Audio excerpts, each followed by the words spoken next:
여러분에게 가족이란 어떤 의미인가요? 누군가에게는 세상 가장 따뜻한 안식처이자 힘이 되어주는 존재일 것이고, 또 다른 누군가에게는 지우고 싶은 상처이자 아픔의 기억일지도 모릅니다. 오늘 우리가 함께 나눌 이야기는 이 두 가지 모습을 모두 품고 있는 한 아버지에 대한 이야기입니다. 가족이라는 이름으로 깊은 상처를 받았지만 결국 가장 위대한 사랑으로 그 모든 것을 이겨낸 한 남자의 삶을 통해 우리는 진정한 가족의 의미를 다시금 생각해보게 될 것입니다. 오늘의 이야기가 여러분의 마음에 작은 울림을 준다면 좋아요와 구독으로 저희에게 힘을 실어주세요. 여러분의 따뜻한 마음 하나하나가 저희가 더 좋은 이야기를 세상에 전할 수 있는 소중한 원동력이 됩니다. 또한 이 이야기를 주변의 소중한 분들과 함께 나눈다면 그 온기가 더 널리 퍼져나갈 것입니다. 자, 그럼 이제 한 30대 여성의 담담한 목소리를 통해 그녀의 아버지이자 우리 모두의 아버지일지 모를 한 남자의 이야기 속으로 들어가 보겠습니다. 저는 얼마 전 사랑하는 사람과 결혼하여 새로운 가정을 꾸린 30대 직장인 여성입니다. 보통 새로운 가족이 생기면 낯설어하고 어려워할까 봐 더 배려하고 챙겨주기 마련이지 않습니까? 하지만 가족이 될 사람에게 온갖 텃세를 부리며 상처를 주는 사람들도 있었습니다. 바로 그 사람들로부터 상처받은 제 아버지를 지키기 위해 저희 가족은 정말 오랜 시간 노력해야 했습니다. 그리고 가족이라는 이름으로 칼날을 휘둘렀던 그들은 다름 아닌 저희 외갓집 식구들이었습니다. 역시나 모진 마음을 가진 사람의 마지막은 쓸쓸하다는 것을 저는 그들을 통해 깨달았습니다. 저희 집의 가장 든든한 기둥은 바로 아버지입니다. 아버지는 어린 시절 할아버지께서 일찍 돌아가시는 바람에 홀어머니 밑에서 어렵게 자라셨습니다. 장남이셨던 아버지 미드로는 여동생 둘과 남동생 하나, 이렇게 네 남매였습니다. 지금도 그렇지만 그 시절 홀어머니가 4명의 자식을 풍족하게 키우는 것은 거의 불가능에 가까운 일이었습니다. 결국 아버지는 중학교만 겨우 졸업하고 고등학교에 갈 나이부터 생활 전선에 뛰어드셔야 했습니다. 온갖 굳은 일을 마다하지 않으며 건설 현장을 전전하셨고 아버지가 피땀 흘려번 돈으로 고모들과 작은아버지는 모두 무사히 학업을 마칠 수 있었습니다. 그래서인지 저희 집에는 늘 고모들과 작은아버지의 발길이 끊이지 않았습니다. 그들은 올 때마다 저희 아버지에 대한 칭찬을 입이 닳도록 하곤 했습니다. 유정아, 너희 아빠가 어릴 때부터 손재주가 얼마나 좋았는지 아니? 이 큰 고모가 공부할 때 내 아빠가 나무로 책상을 뚝딱 만들어줬단다. 그 책상으로 나도 공부하고 작은 고모도 공부하고 내 작은아빠까지 공부했어. 우리 남매 모두가 내 아빠 덕에 공부한 거야. 맞아, 형님은 정말 대단하셨지. 그 좋은 재주를 당신을 위해 쓰지 않고 오로지 우리 동생들 뒷바라지하는 데만 다 썼으니. 유정아, 너 정말 아빠 말씀 잘 들어야 한다. 우리에게 내 아빠는 아버지나 다름없는 존재야. 고모들과 작은아버지는 진심으로 저희를 아껴주셨습니다. 아버지의 희생 덕분에 고모들은 모두 좋은 대학을 나와 번듯한 직장을 구했고 작은아버지 역시 탄탄한 기업에 취직할 수 있었습니다. 그들은 월급날이면 늘 저희 집에 맛있는 것을 양손 가득 사들고 왔고 주말이면 바쁜 부모님을 대신해 저희와 놀아주곤 했습니다. 그러면서 저는 부모님의 결혼 이야기도 자연스럽게 듣게 되었습니다. 엄마는 큰고모의 대학교 친구였습니다. 서울의 명문대를 나온 재원이었던 엄마와 중학교 졸업이 학력의 전부였던 아버지. 당연히 외갓집의 반대는 상상을 초월할 정도로 거셌다고 합니다. 그때 이야기를 꺼낼 때마다 큰고모는 씁쓸한 표정을 지었습니다. 내 아빠가 얼마나 멋진 사람이었으면 그렇게 똑똑하던 내 엄마가 첫눈에 반했겠니.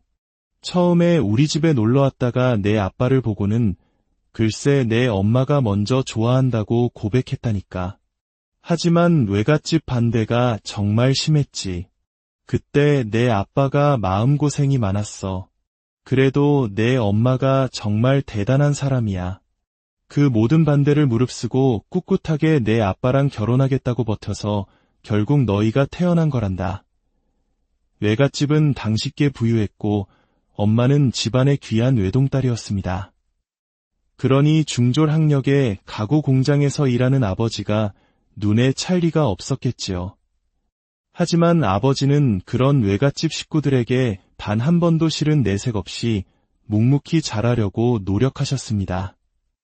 명절이나 가족 행사가 있어 외갓집에 갈 때면 아버지는 늘 찬밥 신세였습니다.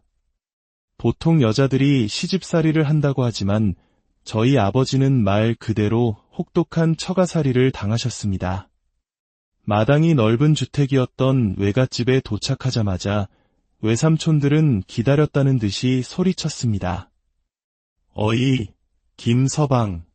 오자마자 미안하지만 마당부터 좀 쓸게나.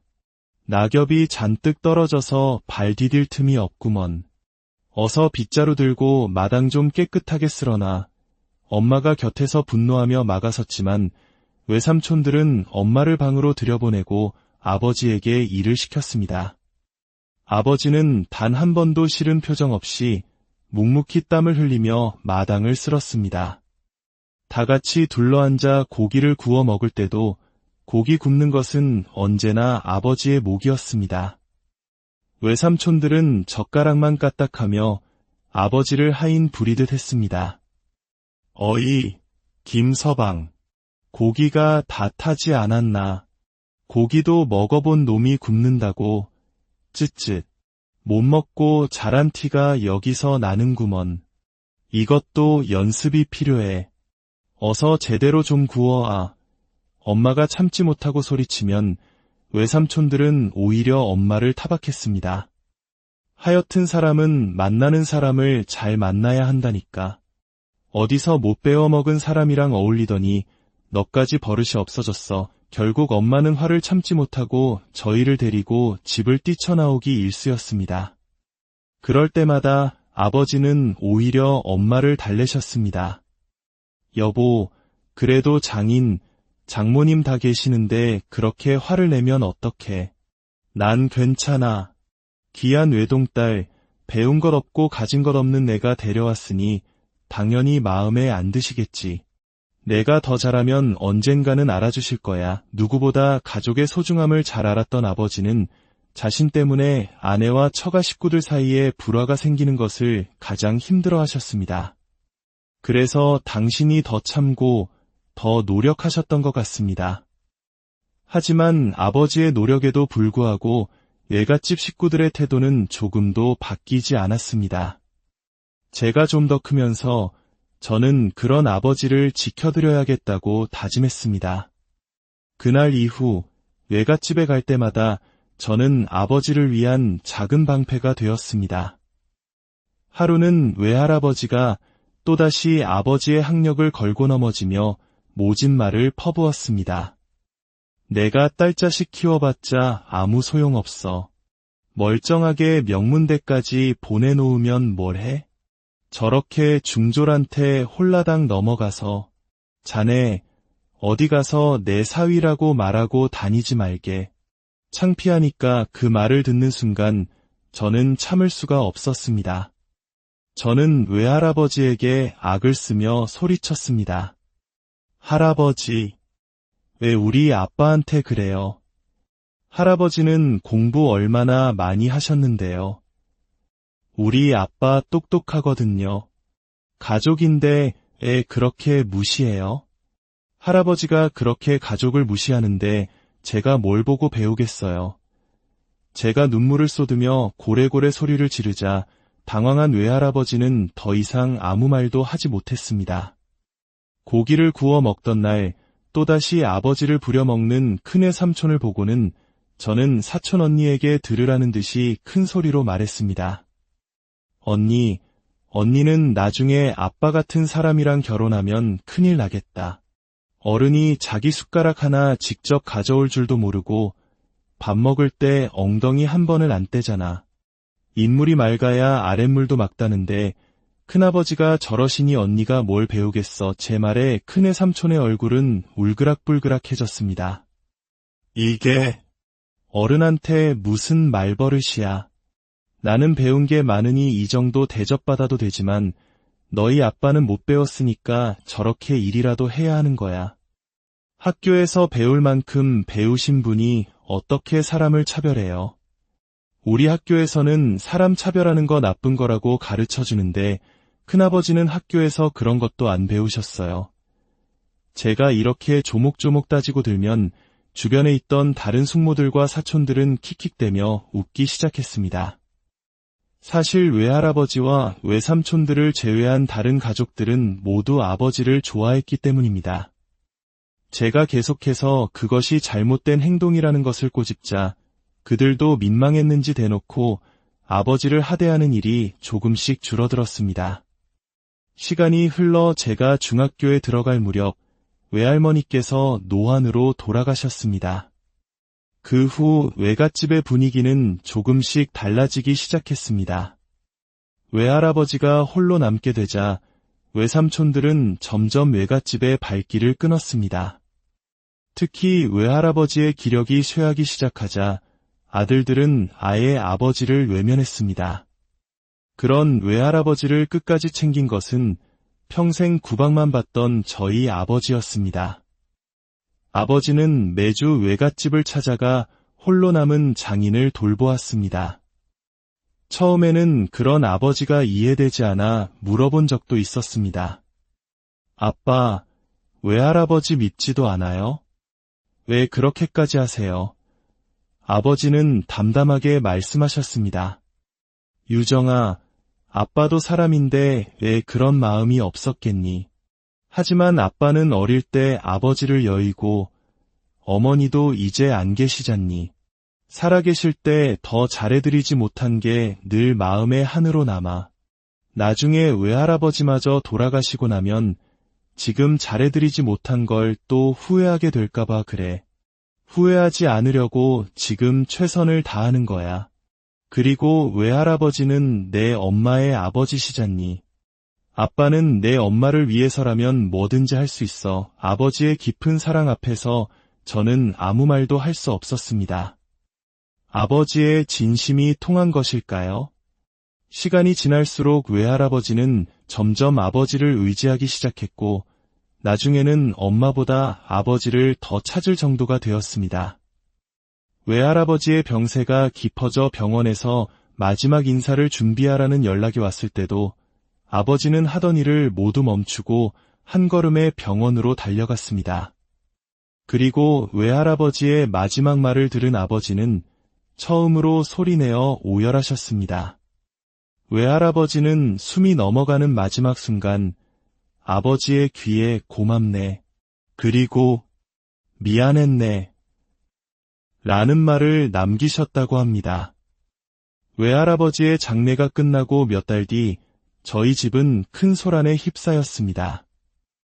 끝까지 뻔뻔했던 외삼촌들이 엄마와 상의 한마디 없이 외할아버지의 유산을 자기들끼리 독차지하려고 했던 것입니다. 결국 이 문제는 법적 소송으로까지 번졌습니다. 어느 날 저녁 술에 취한 외삼촌들이 저희 집 현관문을 걷어차며 난동을 부렸습니다. 내 놈들이 양심이 있어, 없어. 어디서 감히 우리 집 재산을 넘봐. 못 베어먹은 놈이 순진한 내 동생 꼬드겨서 돈까지 뜯어내려고 해. 엄마가 소리쳤습니다. 오빠들이야말로 제정신이야. 아빠 돌아가시기 전까지 누가 돌봤는데 이 사람이 돌봤어. 오빠들은 그 재산 가질 자격도 없어. 평생 사업한다 뭐한다 하면서 아빠 재산 다 빼돌려놓고 이제 와서 무슨 염치야. 길고 긴 진흙탕 싸움 끝에 저희는 법적으로 정당한 유산을 분배받을 수 있었습니다. 그 후 저희 가족은 외갓집과 완전히 연을 끊고 살았습니다. 시간이 흘러 저도 사랑하는 사람을 만나 결혼을 약속하게 되었습니다.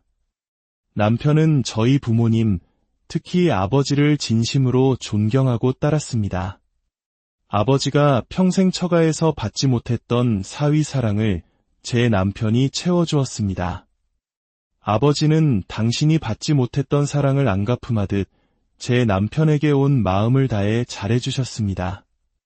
사위가 온다는 말에 아침부터 시장을 봐와 상다리가 부러지게 음식을 차려주시고 생일이라며 두둑한 용돈 봉투를 쥐어주시는 분이 바로 저희 아버지였습니다.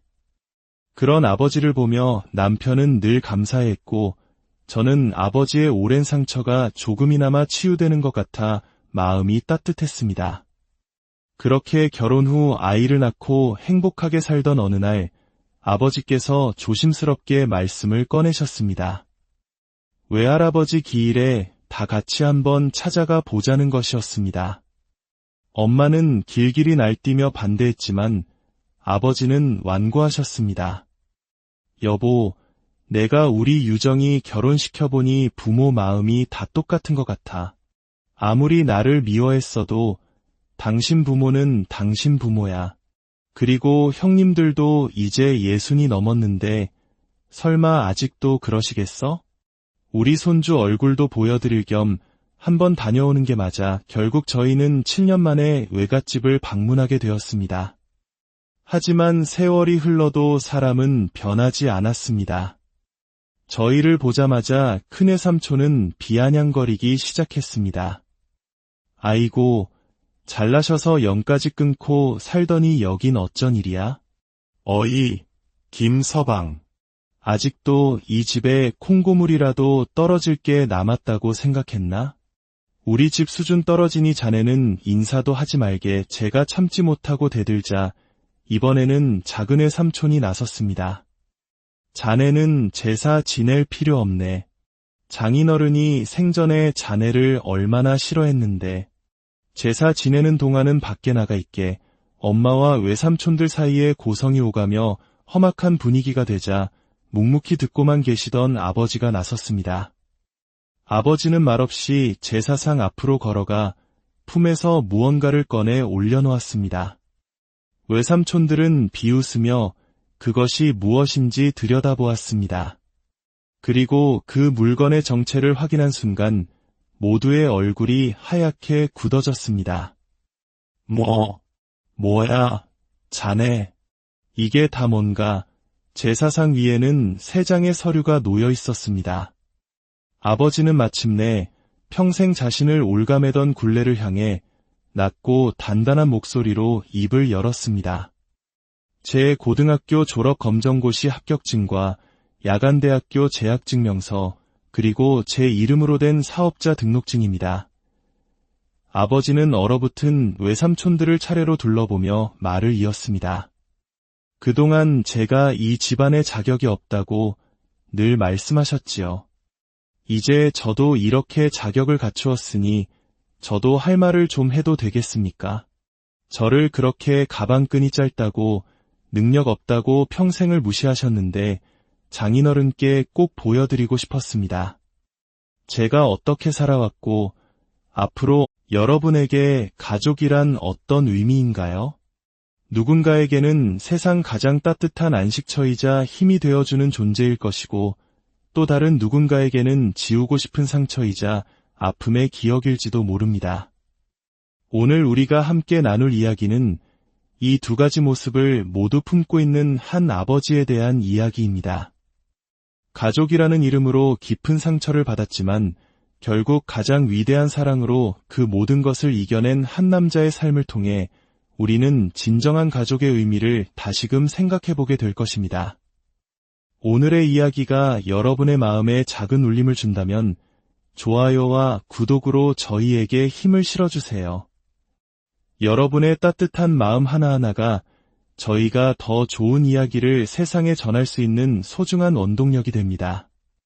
또한 이 이야기를 주변의 소중한 분들과 함께 나눈다면 그 온기가 더 널리 퍼져나갈 것입니다.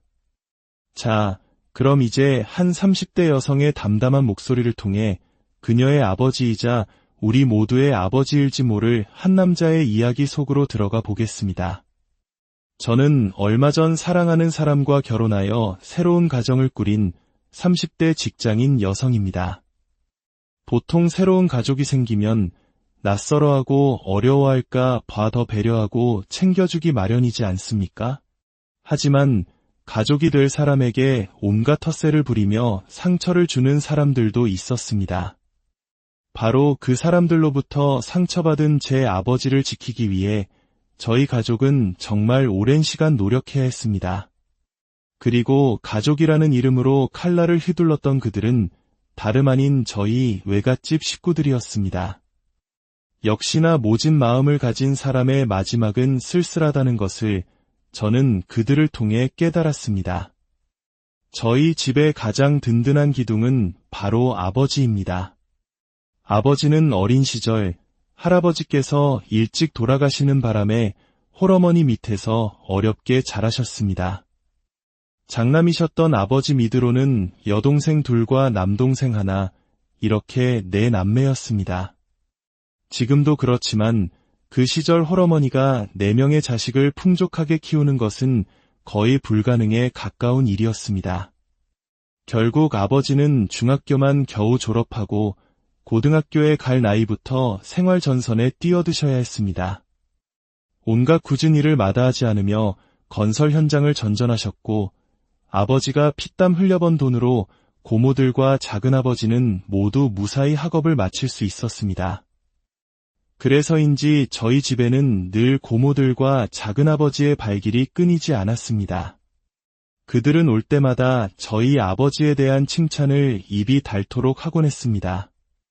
유정아, 너희 아빠가 어릴 때부터 손재주가 얼마나 좋았는지 아니? 이 큰 고모가 공부할 때 내 아빠가 나무로 책상을 뚝딱 만들어줬단다. 그 책상으로 나도 공부하고 작은 고모도 공부하고 내 작은아빠까지 공부했어. 우리 남매 모두가 내 아빠 덕에 공부한 거야. 맞아, 형님은 정말 대단하셨지. 그 좋은 재주를 당신을 위해 쓰지 않고 오로지 우리 동생들 뒷바라지하는 데만 다 썼으니. 유정아, 너 정말 아빠 말씀 잘 들어야 한다. 우리에게 내 아빠는 아버지나 다름없는 존재야. 고모들과 작은아버지는 진심으로 저희를 아껴주셨습니다. 아버지의 희생 덕분에 고모들은 모두 좋은 대학을 나와 번듯한 직장을 구했고 작은아버지 역시 탄탄한 기업에 취직할 수 있었습니다. 그들은 월급날이면 늘 저희 집에 맛있는 것을 양손 가득 사들고 왔고 주말이면 바쁜 부모님을 대신해 저희와 놀아주곤 했습니다. 그러면서 저는 부모님의 결혼 이야기도 자연스럽게 듣게 되었습니다. 엄마는 큰고모의 대학교 친구였습니다. 서울의 명문대를 나온 재원이었던 엄마와 중학교 졸업이 학력의 전부였던 아버지. 당연히 외갓집의 반대는 상상을 초월할 정도로 거셌다고 합니다. 그때 이야기를 꺼낼 때마다 큰고모는 씁쓸한 표정을 지었습니다. 내 아빠가 얼마나 멋진 사람이었으면 그렇게 똑똑하던 내 엄마가 첫눈에 반했겠니. 처음에 우리 집에 놀러왔다가 내 아빠를 보고는 글쎄 내 엄마가 먼저 좋아한다고 고백했다니까. 하지만 외갓집 반대가 정말 심했지. 그때 내 아빠가 마음고생이 많았어. 그래도 내 엄마가 정말 대단한 사람이야. 그 모든 반대를 무릅쓰고 꿋꿋하게 내 아빠랑 결혼하겠다고 버텨서 결국 너희가 태어난 거란다. 외갓집은 당시께 부유했고 엄마는 집안의 귀한 외동딸이었습니다. 그러니 중졸학력에 가구 공장에서 일하는 아버지가 눈에 찰 리가 없었겠지요. 하지만 아버지는 그런 외갓집 식구들에게 단 한 번도 싫은 내색 없이 묵묵히 잘하려고 노력하셨습니다. 명절이나 가족 행사가 있어 외갓집에 갈 때면 아버지는 늘 찬밥 신세였습니다. 보통 여자들이 시집살이를 한다고 하지만 저희 아버지는 말 그대로 혹독한 처가살이를 당하셨습니다.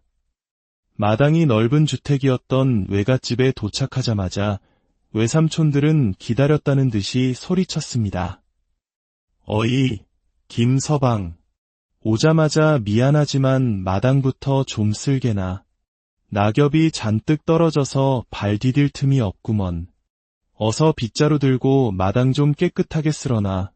엄마가 곁에서 분노하며 막아섰지만 외삼촌들은 엄마를 방으로 들여보내고 아버지에게 일을 시켰습니다. 아버지는 단 한 번도 싫은 표정 없이 묵묵히 땀을 흘리며 마당을 쓸었습니다. 다 같이 둘러앉아 고기를 구워 먹을 때도 고기 굽는 것은 언제나 아버지의 몫이었습니다. 외삼촌들은 젓가락만 까딱하며 아버지를 하인 부리듯 했습니다. 어이, 김서방. 고기가 다 타지 않았나. 고기도 먹어본 놈이 굽는다고. 쯧쯧. 못 먹고 자란 티가 여기서 나는구먼. 이것도 연습이 필요해. 어서 제대로 좀 구워아.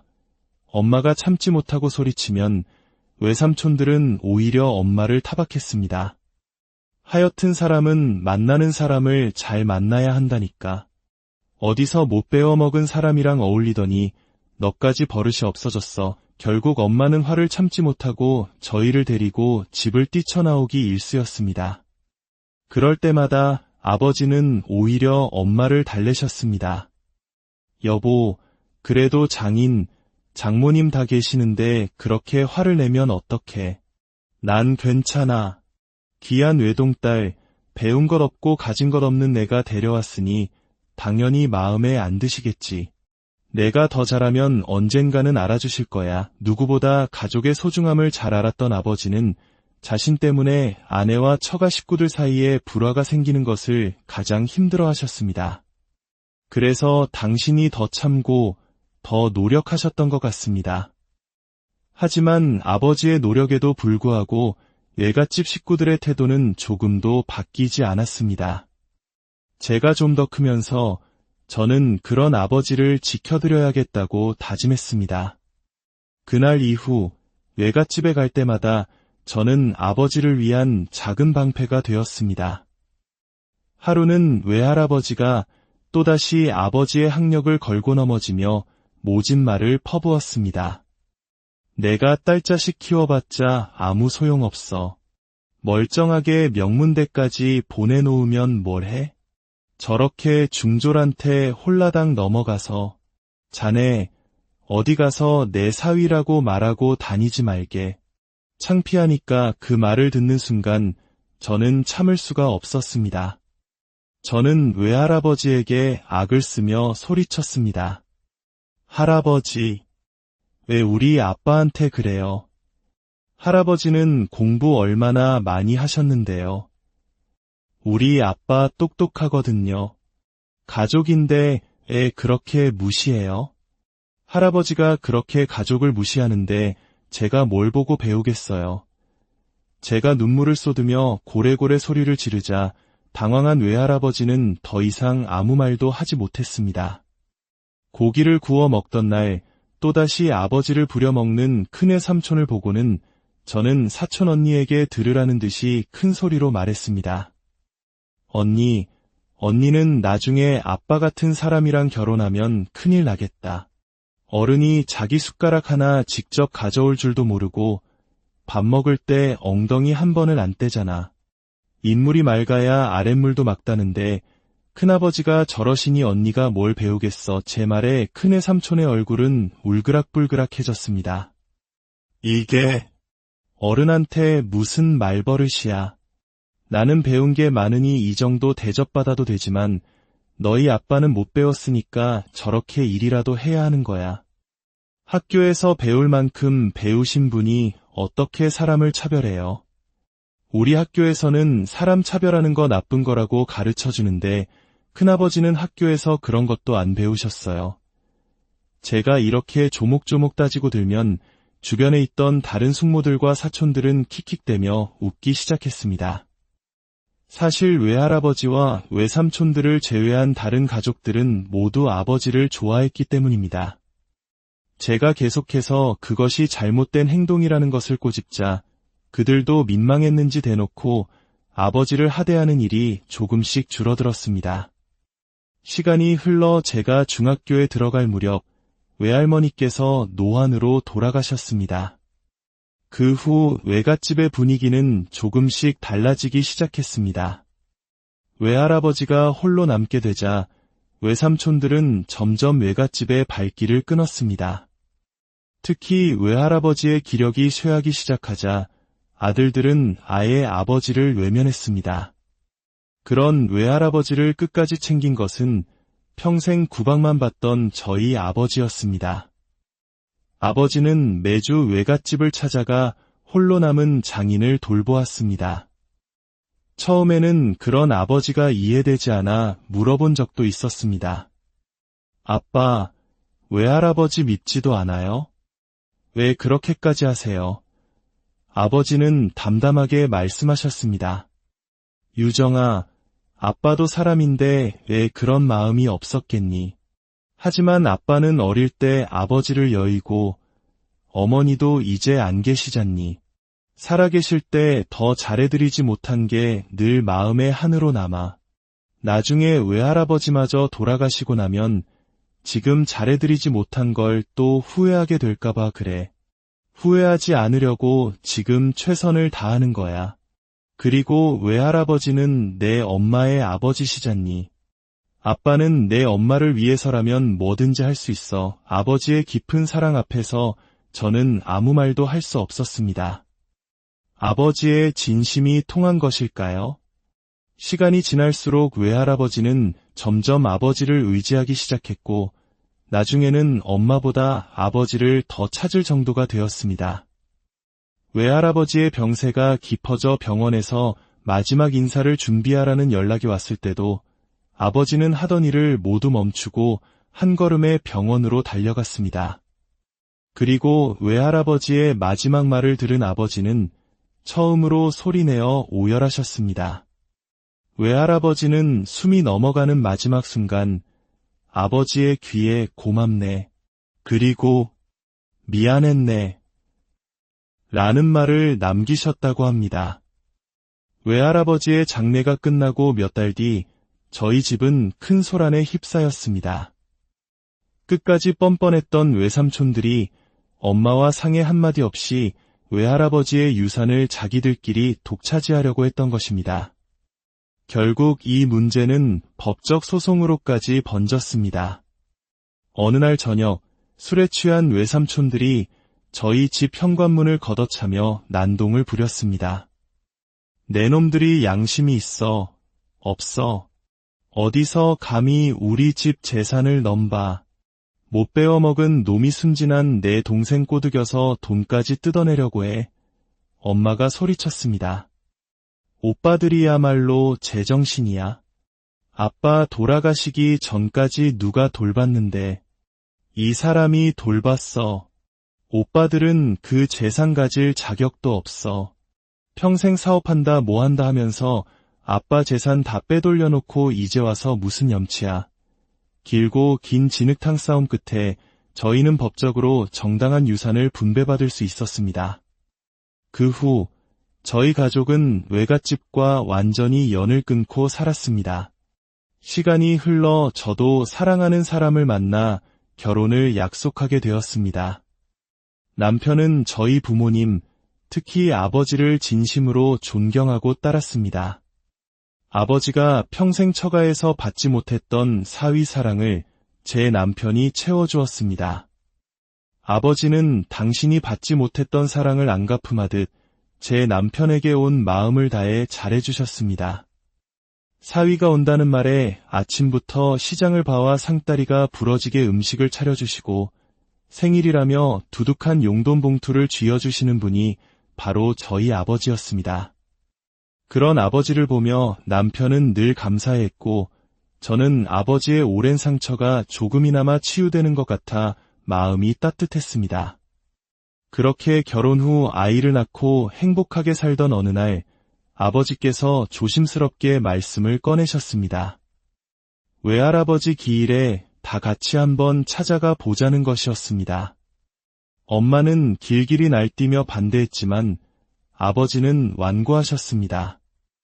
여보, 내가 우리 유정이 결혼시켜보니 부모 마음이 다 똑같은 것 같아. 아무리 나를 미워했어도 당신 부모는 당신 부모야. 그리고 형님들도 이제 60이 넘었는데 설마 아직도 그러시겠어? 우리 손주 얼굴도 보여드릴 겸 한번 다녀오는 게 맞아 결국 저희는 7년 만에 외갓집을 방문하게 되었습니다. 하지만 세월이 흘러도 사람은 변하지 않았습니다. 저희를 보자마자 큰애 삼촌은 비아냥거리기 시작했습니다.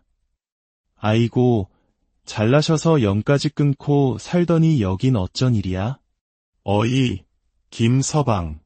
아직도 이 집에 콩고물이라도 떨어질 게 남았다고 생각했나?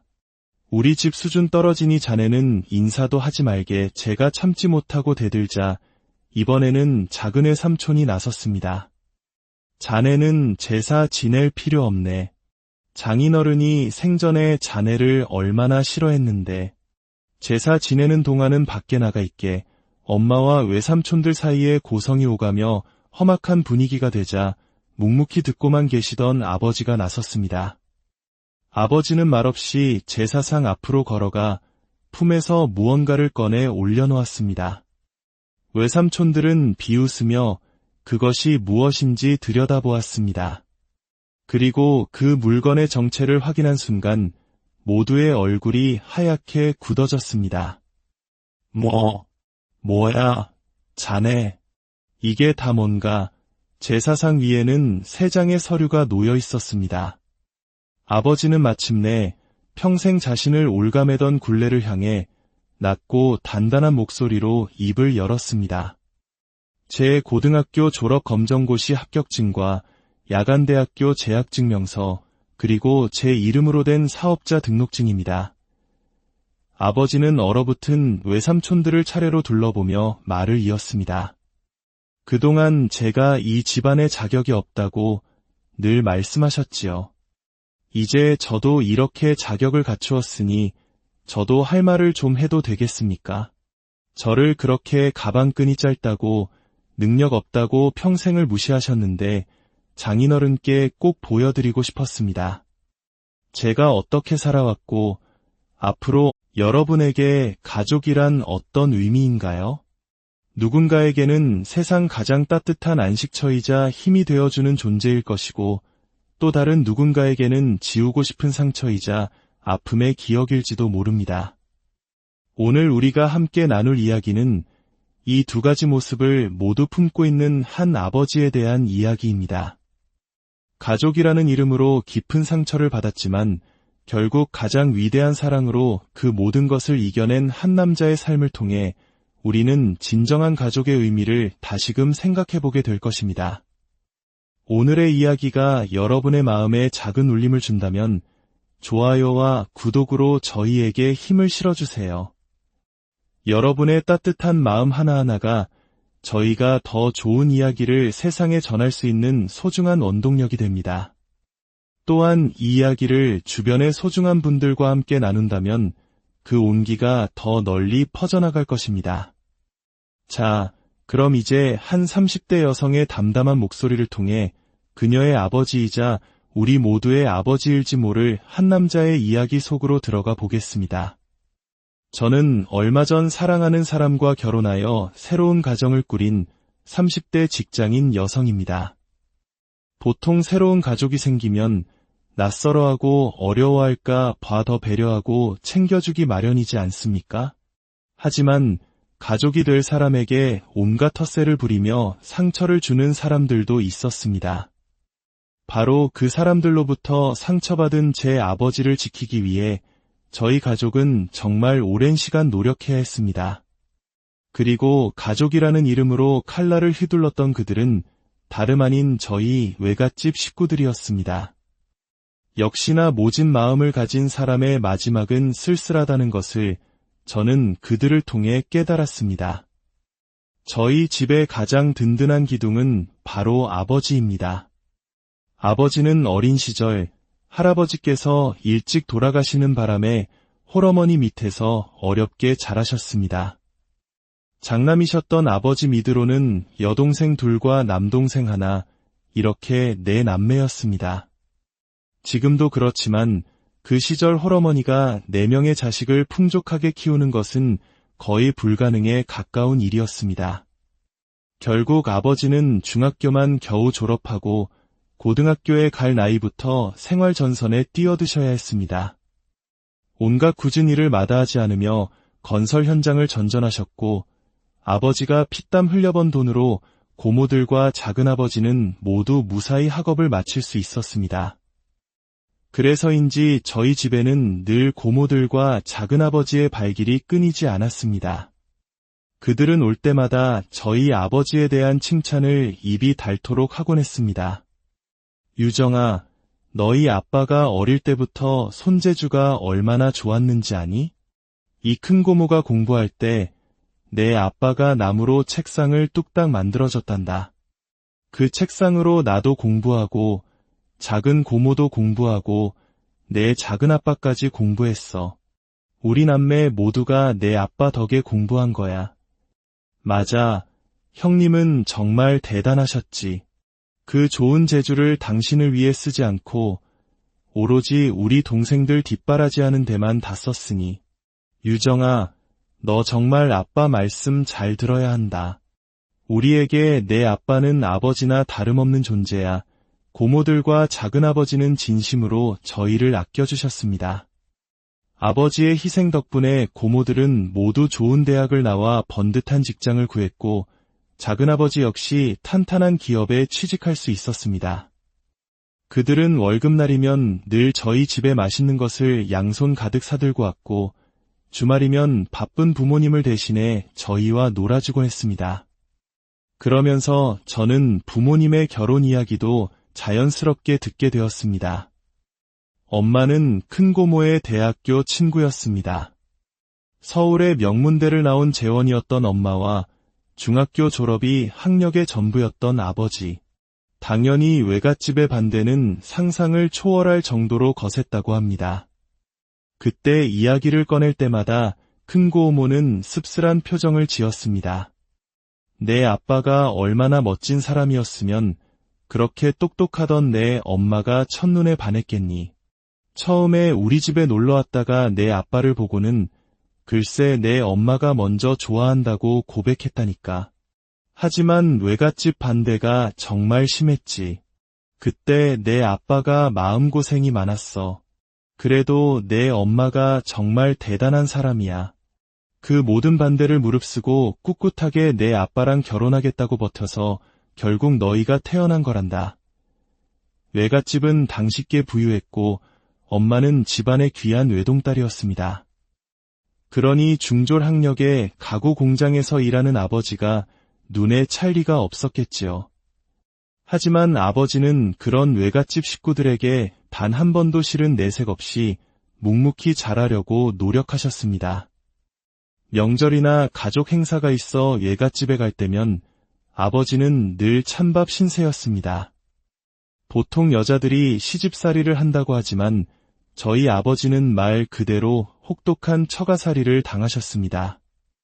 마당이 넓은 주택이었던 외갓집에 도착하자마자 외삼촌들은 기다렸다는 듯이 소리쳤습니다. 어이, 김서방. 오자마자 미안하지만 마당부터 좀 쓸게나. 낙엽이 잔뜩 떨어져서 발 디딜 틈이 없구먼. 어서 빗자루 들고 마당 좀 깨끗하게 쓸어놔. 엄마가 곁에서 분노하며 막아섰지만 외삼촌들은 엄마를 방으로 들여보내고 아버지에게 일을 시켰습니다. 아버지는 단 한 번도 싫은 표정 없이 묵묵히 땀을 흘리며 마당을 쓸었습니다. 다 같이 둘러앉아 고기를 구워 먹을 때도 고기 굽는 것은 언제나 아버지의 몫이었습니다. 외삼촌들은 젓가락만 까딱하며 아버지를 하인 부리듯 했습니다.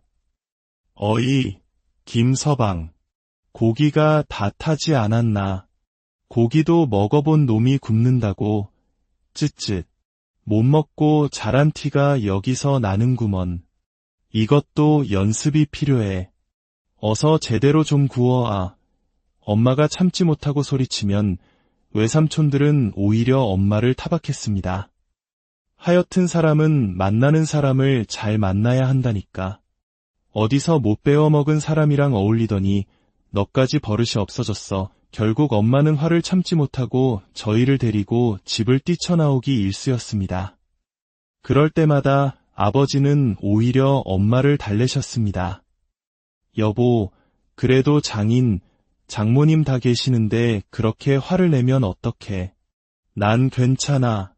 귀한 외동딸, 배운 것 없고 가진 것 없는 내가 데려왔으니 당연히 마음에 안 드시겠지. 내가 더 잘하면 언젠가는 알아주실 거야. 누구보다 가족의 소중함을 잘 알았던 아버지는 자신 때문에 아내와 처가 식구들 사이에 불화가 생기는 것을 가장 힘들어하셨습니다. 그래서 당신이 더 참고 더 노력하셨던 것 같습니다. 하지만 아버지의 노력에도 불구하고 외갓집 식구들의 태도는 조금도 바뀌지 않았습니다. 제가 좀 더 크면서 저는 그런 아버지를 지켜드려야겠다고 다짐했습니다. 그날 이후 외갓집에 갈 때마다 저는 아버지를 위한 작은 방패가 되었습니다. 하루는 외할아버지가 또다시 아버지의 학력을 걸고 넘어지며 모진 말을 퍼부었습니다. 내가 딸자식 키워봤자 아무 소용없어. 멀쩡하게 명문대까지 보내놓으면 뭘 해? 저렇게 중졸한테 홀라당 넘어가서 자네 어디 가서 내 사위라고 말하고 다니지 말게. 창피하니까 그 말을 듣는 순간 저는 참을 수가 없었습니다. 저는 외할아버지에게 악을 쓰며 소리쳤습니다. 할아버지, 왜 우리 아빠한테 그래요? 할아버지는 공부 얼마나 많이 하셨는데요. 우리 아빠 똑똑하거든요. 가족인데 왜 그렇게 무시해요? 할아버지가 그렇게 가족을 무시하는데 제가 뭘 보고 배우겠어요. 제가 눈물을 쏟으며 고래고래 소리를 지르자 당황한 외할아버지는 더 이상 아무 말도 하지 못했습니다. 고기를 구워 먹던 날 또다시 아버지를 부려먹는 큰애 삼촌을 보고는 저는 사촌 언니에게 들으라는 듯이 큰 소리로 말했습니다. 언니는 나중에 아빠 같은 사람이랑 결혼하면 큰일 나겠다. 어른이 자기 숟가락 하나 직접 가져올 줄도 모르고 밥 먹을 때 엉덩이 한 번을 안 떼잖아. 인물이 맑아야 아랫물도 막다는데 큰아버지가 저러시니 언니가 뭘 배우겠어. 제 말에 큰애 삼촌의 얼굴은 울그락불그락해졌습니다. 이게 어른한테 무슨 말버릇이야. 나는 배운 게 많으니 이 정도 대접받아도 되지만 너희 아빠는 못 배웠으니까 저렇게 일이라도 해야 하는 거야. 학교에서 배울 만큼 배우신 분이 어떻게 사람을 차별해요? 우리 학교에서는 사람 차별하는 거 나쁜 거라고 가르쳐주는데 큰아버지는 학교에서 그런 것도 안 배우셨어요. 제가 이렇게 조목조목 따지고 들면 주변에 있던 다른 숙모들과 사촌들은 킥킥대며 웃기 시작했습니다. 사실 외할아버지와 외삼촌들을 제외한 다른 가족들은 모두 아버지를 좋아했기 때문입니다. 제가 계속해서 그것이 잘못된 행동이라는 것을 꼬집자 그들도 민망했는지 대놓고 아버지를 하대하는 일이 조금씩 줄어들었습니다. 시간이 흘러 제가 중학교에 들어갈 무렵 외할머니께서 노안으로 돌아가셨습니다. 그 후 외갓집의 분위기는 조금씩 달라지기 시작했습니다. 외할아버지가 홀로 남게 되자 외삼촌들은 점점 외갓집의 발길을 끊었습니다. 특히 외할아버지의 기력이 쇠하기 시작하자 아들들은 아예 아버지를 외면했습니다. 그런 외할아버지를 끝까지 챙긴 것은 평생 구박만 받던 저희 아버지였습니다. 아버지는 매주 외갓집을 찾아가 홀로 남은 장인을 돌보았습니다. 처음에는 그런 아버지가 이해되지 않아 물어본 적도 있었습니다. 아빠, 외할아버지 믿지도 않아요? 왜 그렇게까지 하세요? 아버지는 담담하게 말씀하셨습니다. 유정아, 아빠도 사람인데 왜 그런 마음이 없었겠니? 하지만 아빠는 어릴 때 아버지를 여의고 어머니도 이제 안 계시잖니. 살아계실 때 더 잘해드리지 못한 게 늘 마음에 한으로 남아. 나중에 외할아버지마저 돌아가시고 나면 지금 잘해드리지 못한 걸 또 후회하게 될까봐 그래. 후회하지 않으려고 지금 최선을 다하는 거야. 그리고 외할아버지는 내 엄마의 아버지시잖니. 아빠는 내 엄마를 위해서라면 뭐든지 할 수 있어. 아버지의 깊은 사랑 앞에서 저는 아무 말도 할 수 없었습니다. 아버지의 진심이 통한 것일까요? 시간이 지날수록 외할아버지는 점점 아버지를 의지하기 시작했고, 나중에는 엄마보다 아버지를 더 찾을 정도가 되었습니다. 외할아버지의 병세가 깊어져 병원에서 마지막 인사를 준비하라는 연락이 왔을 때도 아버지는 하던 일을 모두 멈추고 한 걸음에 병원으로 달려갔습니다. 그리고 외할아버지의 마지막 말을 들은 아버지는 처음으로 소리내어 오열하셨습니다. 외할아버지는 숨이 넘어가는 마지막 순간 아버지의 귀에 고맙네, 그리고 미안했네 라는 말을 남기셨다고 합니다. 외할아버지의 장례가 끝나고 몇 달 뒤 저희 집은 큰 소란에 휩싸였습니다. 끝까지 뻔뻔했던 외삼촌들이 엄마와 상의 한마디 없이 외할아버지의 유산을 자기들끼리 독차지하려고 했던 것입니다. 결국 이 문제는 법적 소송으로까지 번졌습니다. 어느 날 저녁 술에 취한 외삼촌들이 저희 집 현관문을 걷어차며 난동을 부렸습니다. 내 놈들이 양심이 있어, 없어, 어디서 감히 우리 집 재산을 넘봐. 못 빼어먹은 놈이 순진한 내 동생 꼬드겨서 돈까지 뜯어내려고 해. 엄마가 소리쳤습니다. 오빠들이야말로 제정신이야. 아빠 돌아가시기 전까지 누가 돌봤는데 이 사람이 돌봤어. 오빠들은 그 재산 가질 자격도 없어. 평생 사업한다 뭐한다 하면서 아빠 재산 다 빼돌려놓고 이제 와서 무슨 염치야. 길고 긴 진흙탕 싸움 끝에 저희는 법적으로 정당한 유산을 분배받을 수 있었습니다. 그 후 저희 가족은 외갓집과 완전히 연을 끊고 살았습니다. 시간이 흘러 저도 사랑하는 사람을 만나 결혼을 약속하게 되었습니다. 남편은 저희 부모님, 특히 아버지를 진심으로 존경하고 따랐습니다. 아버지가 평생 처가에서 받지 못했던 사위 사랑을 제 남편이 채워주었습니다. 아버지는 당신이 받지 못했던 사랑을 안 갚음하듯 제 남편에게 온 마음을 다해 잘해주셨습니다. 사위가 온다는 말에 아침부터 시장을 봐와 상다리가 부러지게 음식을 차려주시고 생일이라며 두둑한 용돈 봉투를 쥐어주시는 분이 바로 저희 아버지였습니다. 그런 아버지를 보며 남편은 늘 감사했고 저는 아버지의 오랜 상처가 조금이나마 치유되는 것 같아 마음이 따뜻했습니다. 그렇게 결혼 후 아이를 낳고 행복하게 살던 어느 날 아버지께서 조심스럽게 말씀을 꺼내셨습니다. 외할아버지 기일에 다 같이 한번 찾아가 보자는 것이었습니다. 엄마는 길길이 날뛰며 반대했지만 아버지는 완고하셨습니다. 여보, 내가 우리 유정이 결혼시켜보니 부모 마음이 다 똑같은 것 같아. 아무리 나를 미워했어도 당신 부모는 당신 부모야. 그리고 형님들도 이제 60이 넘었는데 설마 아직도 그러시겠어? 우리 손주 얼굴도 보여드릴 겸 한번 다녀오는 게 맞아. 결국 저희는 7년 만에 외갓집을 방문하게 되었습니다. 하지만 세월이 흘러도 사람은 변하지 않았습니다. 저희를 보자마자 큰애 삼촌은 비아냥거리기 시작했습니다.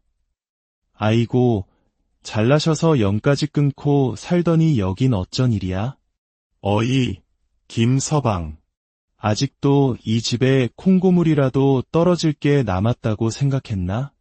우리 집 수준 떨어지니 자네는 인사도 하지 말게. 제가 참지 못하고 대들자 이번에는 작은애 삼촌이 나섰습니다. 자네는 제사 지낼 필요 없네.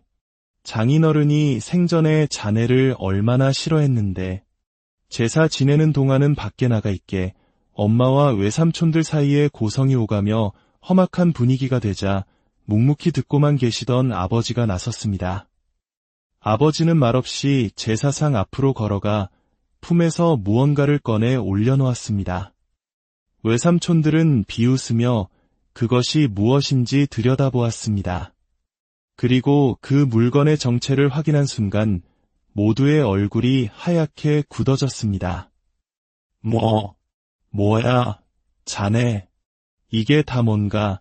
제사상 위에는 3장의 서류가 놓여 있었습니다.